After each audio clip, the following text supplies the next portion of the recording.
Hello, and welcome once again to another episode of Kipao Media. I'm your host, Douglas Ivole.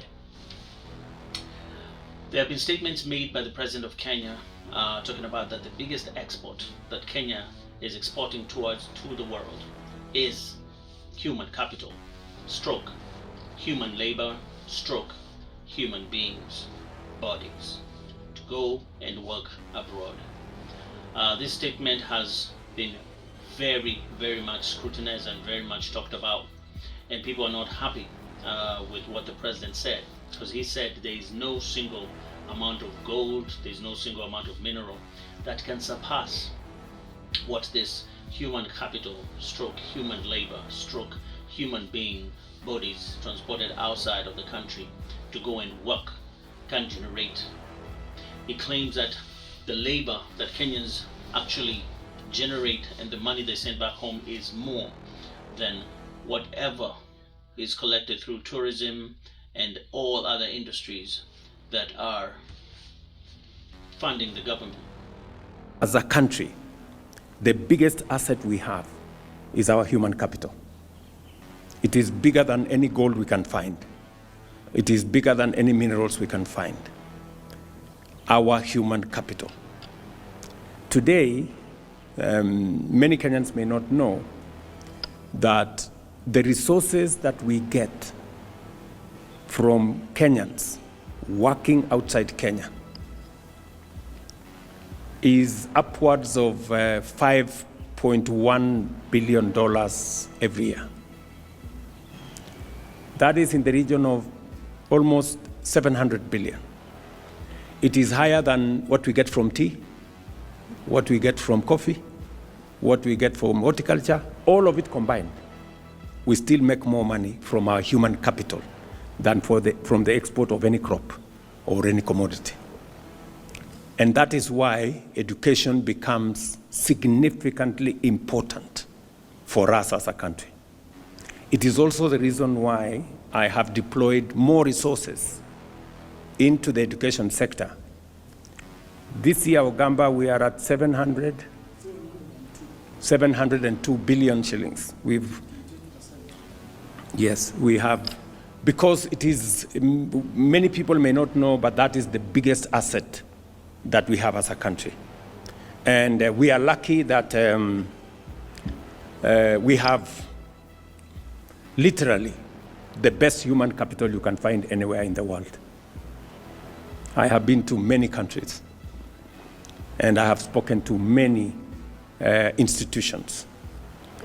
And Kenyan human capital is premier human capital. And I'm very proud of it.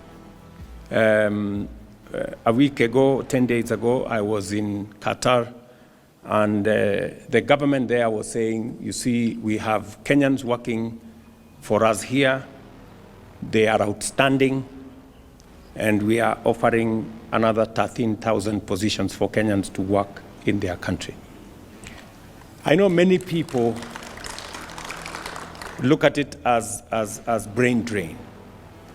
And in my very honest opinion, I think it's not brain drain, it is brain gain. Because the more Kenyans work outside, the greater the exposure they have, and the more they bring back to our nation. The experience they get outside there, the knowledge they get outside there, the transfer of skills that comes as a result of Kenyans who work outside, the work ethic that comes with it informs what we do as a country. This is very important, and this is very serious, because when we look at such a statement and also the allegations, allegedly, that some of these agencies are being run by the wife of the president, and some of these agencies are being run by some politicians, these allegations make this situation even more troubling. And we had also comments from the chief minister, I think that was Musalia Mudavadi, saying that none of this exists, and Kenya is serious when it comes to following or rather adhering to human rights um, treaties and human rights laws that are international, and that they also are not engaged in any kind of human trafficking. But it is clear that the country knows that our brothers and sisters, our cousins, our relatives, our neighbors, we all have heard of people who have actually transported, or rather, they've traveled to these foreign countries, especially Saudi Arabia, to go and work there, and they were recruited through an agency. And whoever owns these agencies, we don't know, but mostly these agencies operate through permission by the government. And if it's a viable business, or if it is lucrative, politicians have the first hand in terms of getting those contracts or getting those deals in order to actually propel such a scheme or such a trade to go on.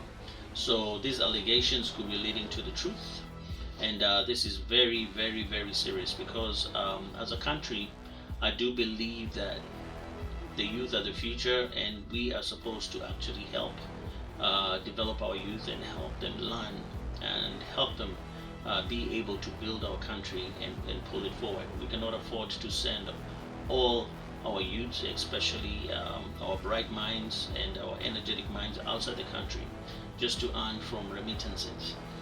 We must be able to actually provide those environments right here so that they can be able to build this country, because they are proud of being in this country, they are proud to be Kenyan, and they are able to actually transform this country into something better, given a chance and given that there is a proper political environment that enables all these things to happen.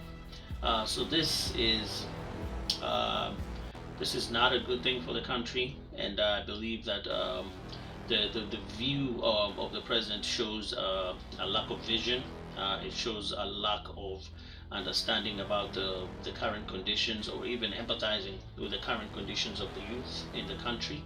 And I would like the youth of the country to actually not only be able to talk about this and actually highlight this as an issue of concern, because we've had so many cases of bad treatment of our people in places like Saudi Arabia, especially, and this has been something that has been talked about in so many news channels, and we've picked up on it, and sometimes we get videos about these things. And what does the government do? The government is very slow to react, and sometimes it reacts, it doesn't react at all, and the individuals who are affected, some end up dead, some end up maimed, and some end up not even coming back at all. And those who come back, they end up coming back in a bad shape, and it's something that is very sad to see. So I do believe that the government has a high priority to take care of its citizens and be able to actually look out for the rights of its citizens. But I think this has failed when it comes to a country called Kenya. Kenya doesn't take care of its citizens abroad. Kenya doesn't care about its citizens abroad.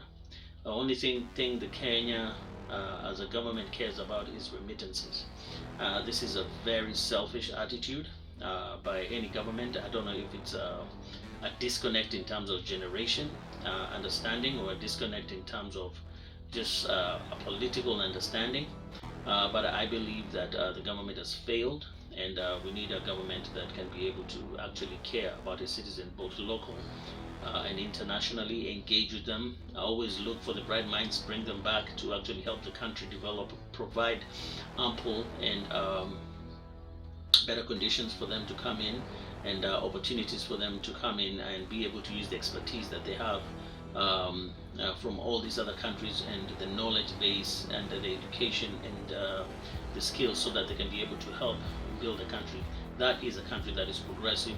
That is a leadership that is progressive, that offers these opportunities. But if you're thinking that you're going to send all the youth out of the country so that you just earn from remittances, then that is a lazy and a very stupid government.